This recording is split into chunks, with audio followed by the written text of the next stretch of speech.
Hello learners. Today we are going to learn one of the most important equations in electronics. It's called Ohm's law. This equation is a mathematical representation of the behavior of the electricity in any circuit.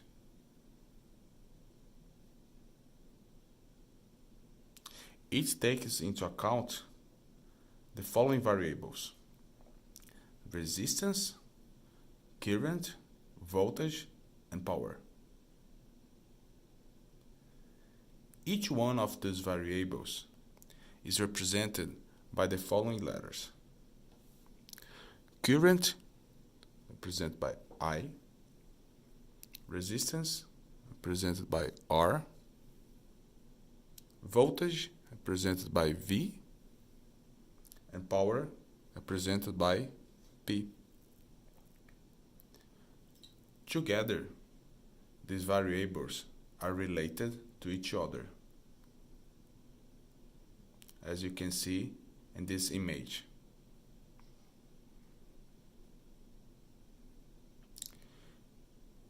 Each component of an electronic circuit needs a specific supply of power in order for that component to function. If the power supplied is lower than the component specifications, the component might not work. If the power supplied is much higher than the component's specification, the component will most likely be damaged. As an engineer, you are responsible for designing and creating a circuit that meets the power requirements for each component. Ohm's law helps you to do this correctly.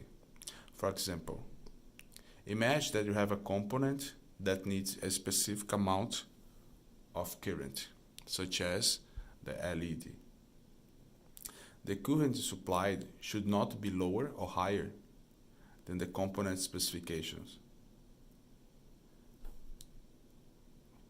Actually, if it's lower, the component might still work, however, does not function properly. It is your role to design a circuit that will provide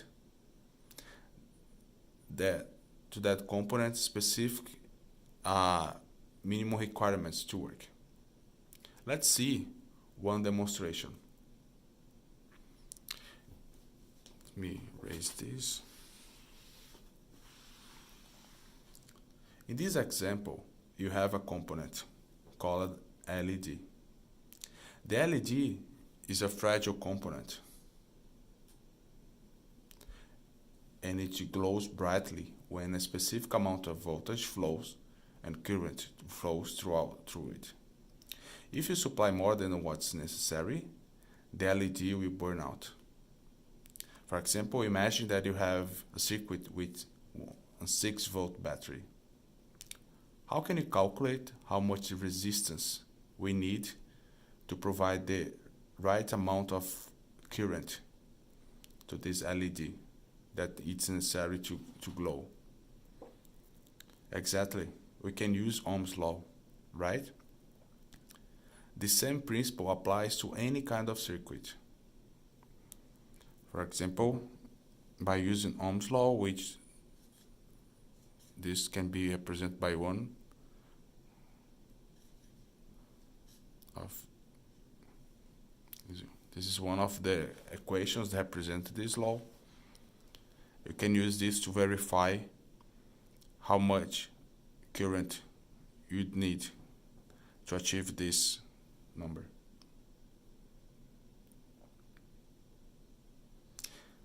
You can even use a multimeter to compare the value of these variables in a real electronic circuit with the values that you obtain from the equations of Ohm's law.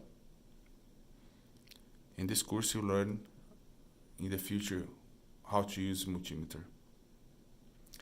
In the next class, we will learn how to use a multimeter, so don't worry. For now, you get a gold stars for learning about Ohm's law. As a final exercise in today's classroom, you learn how to calculate and create a circuit that's efficient and robust. Hope you are looking forward to it. Keep up the good work. Have a great day.